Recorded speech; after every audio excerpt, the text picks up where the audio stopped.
L'écrivain franco-libanais Amin Maalouf, élu jeudi nouveau secrétaire perpétuel de l'Académie française, est une figure du roman historique d'inspiration orientale qui a consacré son œuvre au rapprochement des civilisations. Reçu à l'Académie en 2012, il avait fait inscrire sur son épée une Marianne et un cèdre du Liban. Toute votre œuvre, toute votre pensée, toute votre personnalité, c'est un pont entre deux mondes, qui portent chacun leur part de crime mais aussi de valeurs. Ce sont ces valeurs que vous voulez unir, avait résumé sous la coupole son ami Jean-Christophe Ruffin, qui briguait lui aussi ce poste prestigieux. Ancien journaliste installé en France depuis 1976, Amin Maalouf avait remporté en 1993 le prix Goncourt pour Le Rocher de Tagno, qui avait pour décor les montagnes libanaises de son enfance. On doit à ce conteur hors pair des fictions comme Léon l'Africain, 1986, Samarcande, 1988, Le périple de Baldassare, 2000, ou Nos frères inattendus, 2020. Il a écrit des livrets d'opéra, notamment pour la compositrice finlandaise Keja Sarjao.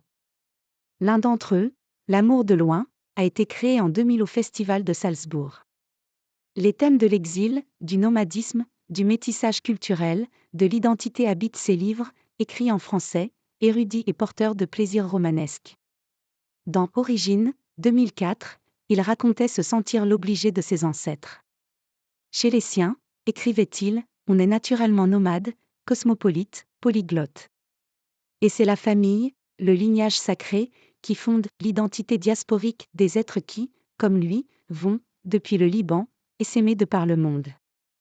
Nostalgie du Levant. Né à Beyrouth le 25 février 1949, Amin est le fils d'un journaliste et écrivain, enseignant, peintre, poète et grande figure de la ville des années 40 à 80. Dans le sillage de ce père aimé, il devient journaliste après des études d'économie et de sociologie.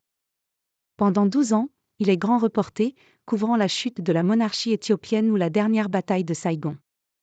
Puis directeur de l'hebdomadaire En Art International. En 1975, il assiste aux premiers affrontements de la guerre civile. Cet intellectuel humaniste décide de partir pour la France. J'ai quitté le Liban au bout d'un an de guerre, mais je n'éprouve pas de culpabilité car, à un moment donné, il fallait prendre la décision de partir pour ma famille et moi. À Paris, il entre à l'hebdomadaire Jeune Afrique où il devient rédacteur en chef.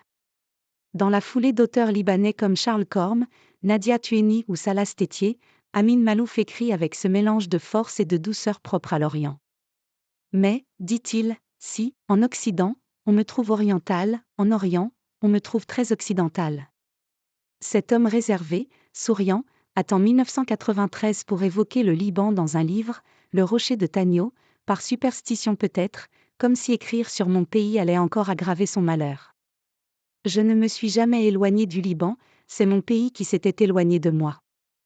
Je ne cherche pas à savoir de quel pays je suis, je vis cette double nationalité, libanaise et française, de façon harmonieuse, a-t-il dit en revenant dans son pays natal en 1993 pour la première fois depuis 10 ans.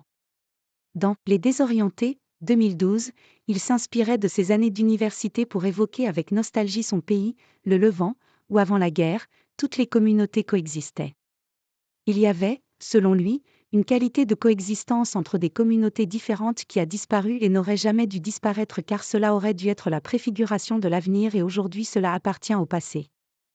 Père de 3 fils, il se partage entre Paris et l'île d'Yu, Vendée. Il est l'oncle du trompettiste Ibrahim Maalouf.